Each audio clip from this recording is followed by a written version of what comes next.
Halo teman tumbuh dimanapun berada, jumpa lagi di episode berikutnya dari TCA.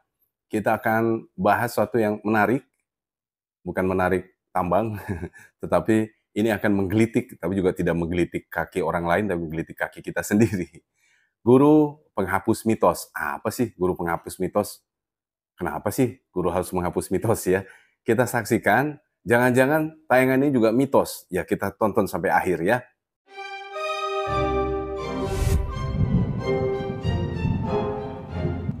Teman tumbuh, kita di kelas atau guru di kelas sebenarnya memiliki kesempatan yang besar, kesempatan dan pengaruh yang luar biasa, tapi jarang kita sadari.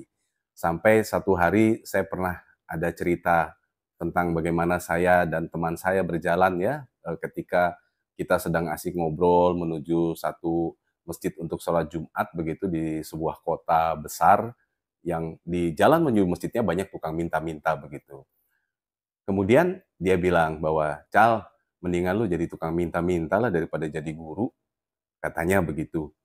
"Kenapa?" saya bilang, "Kalau tukang minta-minta itu ya susahnya, salahnya itu untuk dirinya sendiri, nggak bikin susah orang, nggak bikin salah orang begitu. Tapi kalau elu gitu, kalau kamu jadi guru, satu hal yang salah kamu sampaikan ke anak dan anak itu otaknya jadi salah, dia berkesempatan untuk membuat salah-salah berikutnya di tempat yang lebih luas lagi. Jadi istilahnya satu anak salah itu berkesempatan atau punya potensi untuk membuat 1.000 anak salah di sekitarnya begitu. Jadi itu waduh dalam hati saya juga berdegup ya.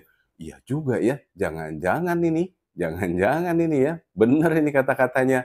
Sampai saya pikirin betul begitu. Tetapi akhirnya dapat jawaban juga sih, alhamdulillah ya. Jawabannya sederhana sebetulnya. Kalau saya punya potensi untuk menyampaikan salah, tentu saya juga punya potensi untuk menyampaikan yang benar. Artinya juga saya tidak perlu peduli, bukan tidak peduli ya maksudnya, saya sampaikan hal kebenaran, kalaupun yang dapat cuma satu anak nih ya, tapi satu anak tuh juga punya potensi dong, ada 1.000 anak di belakang dia yang juga dapat potensi kebaikan, kan begitu. Jadi artinya sebanding dengan resikonya, seperti kata pamannya Spider-Man ya.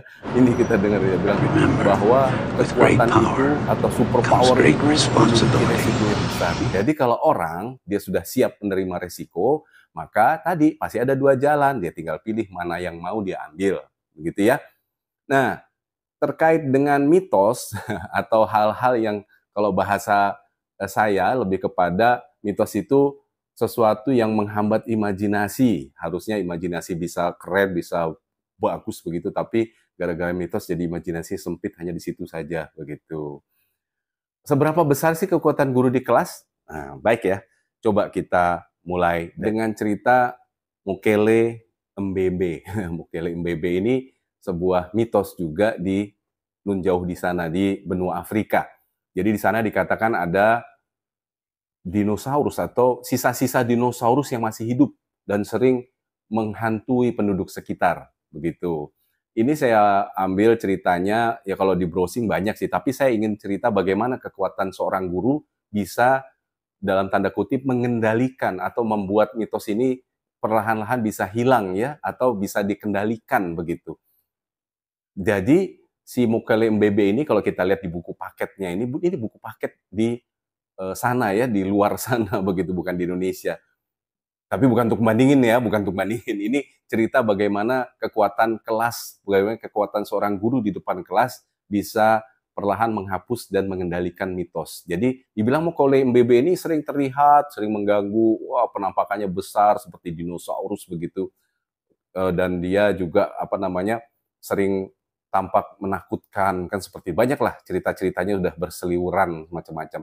Tetapi dalam pelajarannya si guru ini menerangkan tentang bagaimana kalau dinosaurus ini kan dulu hidupnya di zaman purba. Maka semuanya pun serba purba. Artinya giginya gigi purba, kerongkongannya gorongkan purba, dan pencernaannya sistem pencernaan juga sistem pencernaan purba. Mungkin ya kebetulan anak-anak kelas ini juga mungkin sedang belajar tentang sistem pencernaan, jadi dapat betul gambarnya begitu ya.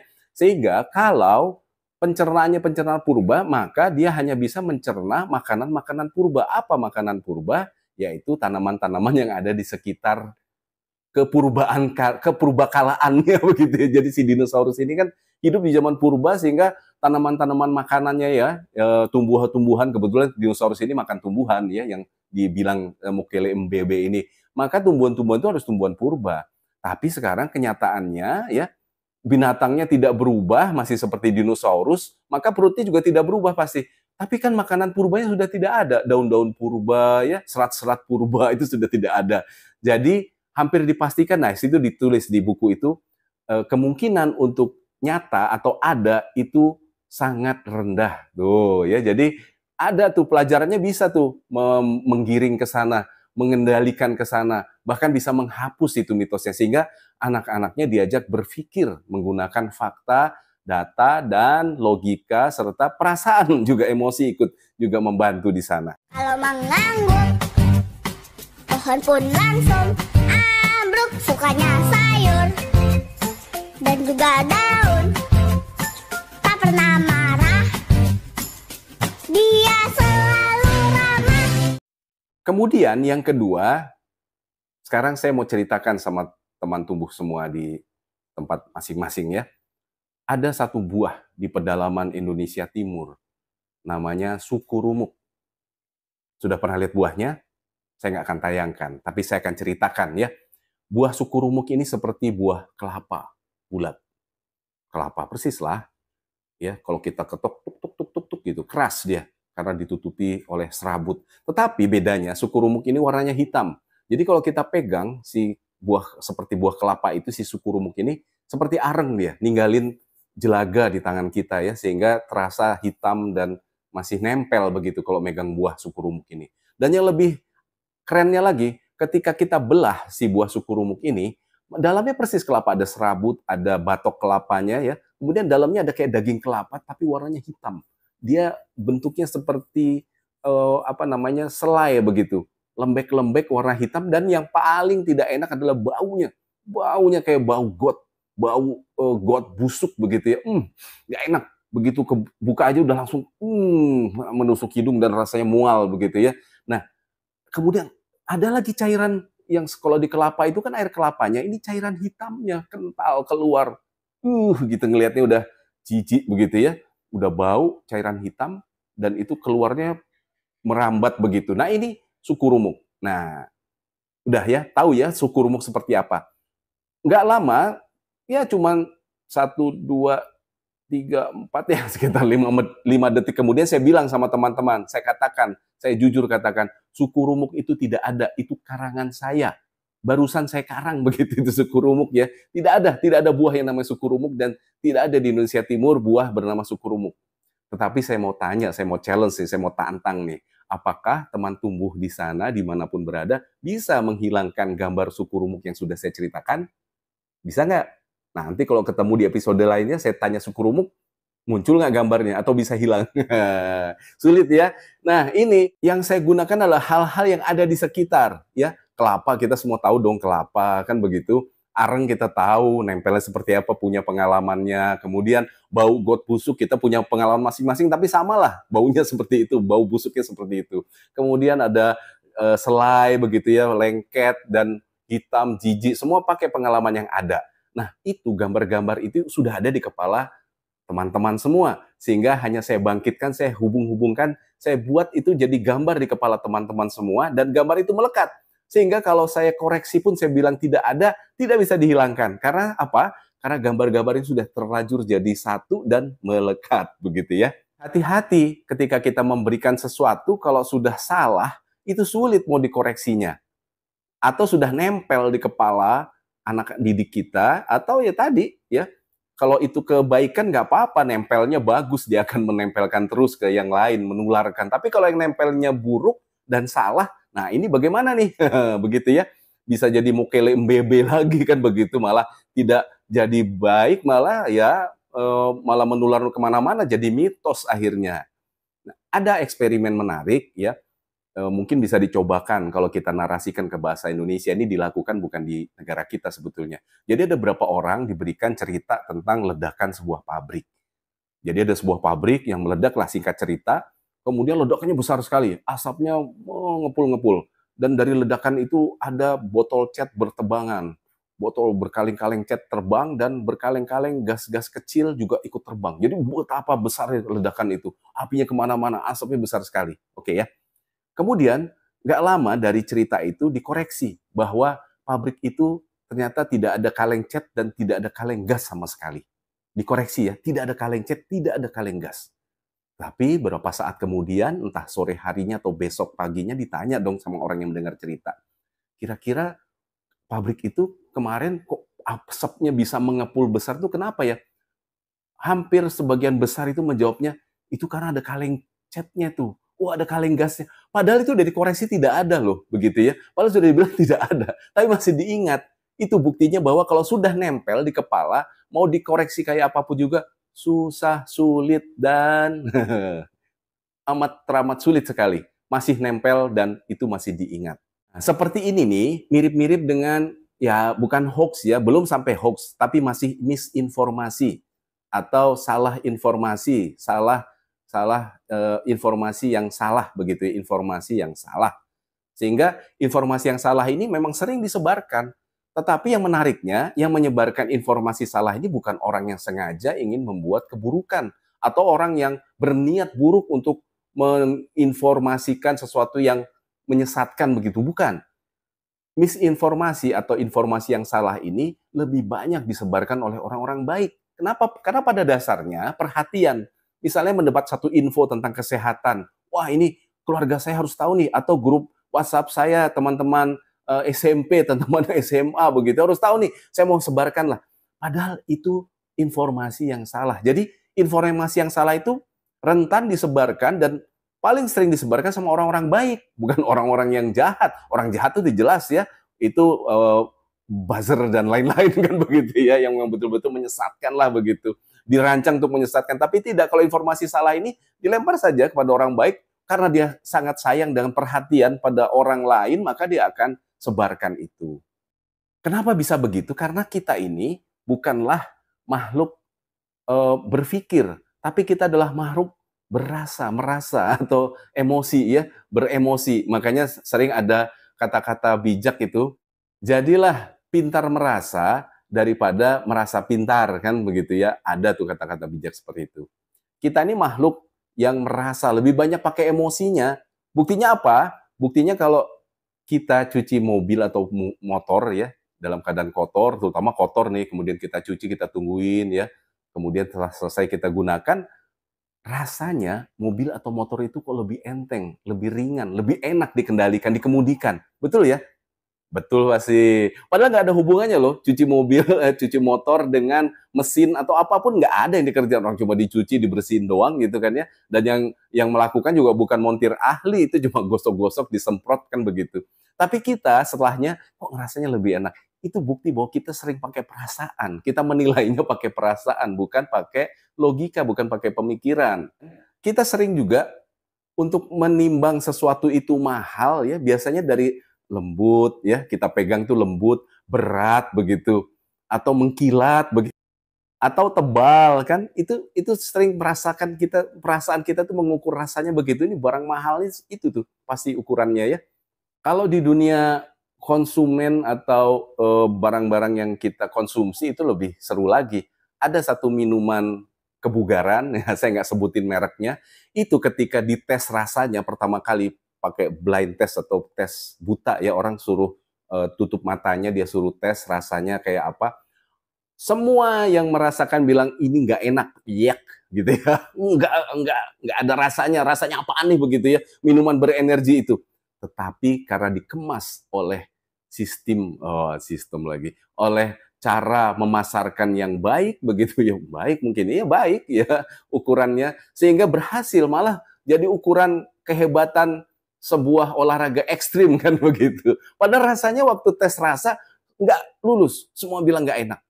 Tetapi tadi ketika sudah dibuat kesannya, dibuat emosinya dipakai begitu, kalau nggak minum itu nggak jadi pengolahraga ekstrim gitu. Oh, nggak masuk dalam kelompoknya orang-orang yang suka tantangan misalnya. Nah itu, Oleh karenanya kita akan coba mengutip ya dari Pak Chris Grave ya. Beliau ini presiden dari dan penemu Ogilvy Center for Behavioral Science begitu.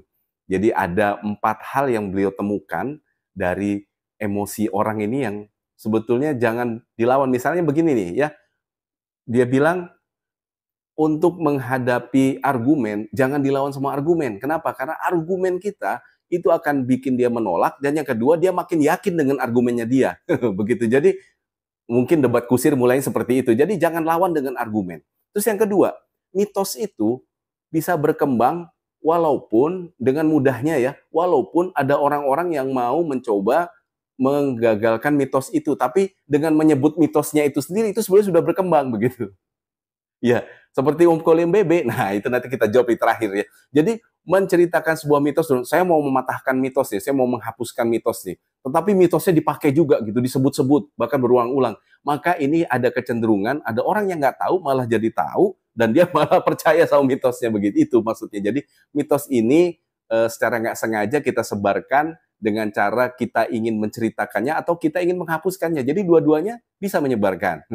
Gimana dong? Nanti terakhir ya. Ikuti sampai terakhir. Terus yang ketiga dia bilang bahwa cerita itu berguna sekali ya untuk kita menyebarkan sesuatu. Jadi cerita itu bisa mengganti argumen dan bisa menyampaikan pesan dengan baik dengan bercerita. Bercerita itu bisa membuka pikiran kita, tetapi jarang kita gunakan. Terus yang keempat, afirmasi itu juga penting ya. Kadang-kadang tapi kita sering nggak mau pakai begitu. Jadi kalau cerita tadi sering kita remehkan, afirmasi sering kita nggak pakai. Padahal itu bisa untuk membangun suatu pendapat begitu. Bagaimana caranya kita untuk menghapus mitos? Ya seperti Mukole Mbebe tadi, itu tidak akan membuat Mukole Mbebe akan terus berputar-putar ya, tapi itu ada caranya, ada tekniknya kalau kita belajar dari bagaimana struktur menyampaikan menghapuskan mitos. Nih, jadi betul memang pada tahun 2011 itu ada penemuan bahwa kalau mau menghapus mitos jangan dikasih mitosnya begitu. Jangan sebut sama sekali karena itu nanti akan menyebarluaskannya. Tetapi di tahun 2020 ada riset terbarunya. Boleh sekali saja dengan syarat. Nah, ada syaratnya nih, ada berapa langkah untuk mendampinginya atau membuat frame-nya supaya pendapat ini bisa membantu kita untuk menghapus mitos atau mengendalikannya atau mematahkannya begitu. Apalagi kalau di dalam kelas kita bisa gunakan ini untuk semua pembelajarannya sehingga tadi anak-anak kita nggak terganggu imajinasinya ya yang tertutup oleh mitos-mitos. Jadi yang melekat itu malah lebih kuat mitos daripada hal-hal menarik yang menggelitik sehingga bisa berimajinasi yang luar biasa sekali ya. Seperti mungkin kata-katanya si Hanuman. Hanuman ini cerita wayang begitu, dia pernah ngadu sama gurunya. Pak Guru, dulu waktu saya kecil itu sekali lompat itu bisa keliling dunia berapa kali begitu ya. Tapi sekarang sudah dewasa kok, sekali lompat itu harus dipaksain baru bisa keliling dunia. Hebat ya bisa keliling dunia, nggak perlu agen perjalanan begitu. Gurunya cuma bilang begini, dulu kamu melompat pakai imajinasi, sekarang kamu melompat pakai beban. Udah itu aja, begitu ya. Ada langkah-langkahnya, kita lihat ya, ini langkah-langkahnya. Pertama, kita sajikan fakta yang melekat. Jadi kita kasih fakta baru yang melekat ya. Sederhana, jelas, konkret ya. Jangan abstrak, harus konkret, harus sama nyatanya. Saat tadi sama seperti suku rumuk ya, harus ada bendanya konkret tuh. Kemudian masuk akal. Kalau perlu pakai emosi juga begitu, masuk akal. Terus yang kedua, sajikan dalam bentuk cerita. Nih paling seru kalau pakai cerita ya. Apalagi runut ceritanya bagus gitu. Teman tumbuh semua pasti jago bikin cerita. Terus kemudian jadikan mitos ini diwaspadai. Jadi waspada nih, hati-hati nih, begitu ada kalimat seperti itu. Kemudian jelaskan mengapa mitos itu sesat, tapi sekali saja. Oh, saya lupa tadi, buat mitos diwaspadai, sebutkan sekali saja, nggak usah diulang-ulang, sekali aja, kalau bisa sekali, kalau bisa ya paling nggak 2 kali ya, nggak usah terus-terusan dipakai, begitu ya. Kemudian jelaskan mengapa mitos itu sesat. Kemudian terakhir baru akhiri dan perkuat dengan fakta. Diulang-ulang, buat supaya lebih nempel lagi. Ini saya mau kasih contoh ya. Misalnya ini nih tentang hantu pocong. Ini kan hantu pocong ini. Waduh, malam-malam anak-anak yang harusnya berimajinasi bisa melihat makhluk malam, ya bisa menyaksikan bagaimana indahnya kemalaman hari itu jadi sempit cuma gara-gara kalau ada putih-putih goyang-goyang udah pocong begitu ya. Jadi mitos lagi. Atau putih goyang-goyang, si hohong gitu ya, misalnya begitu. Jadi padahal mungkin putih goyang-goyang mungkin itu adalah makhluk malam yang perlu diamati, diobservasi, atau tuh bagian dari balik daun yang kok bisa tiba-tiba putih kalau malam, atau bunga, ya nggak tahu ya.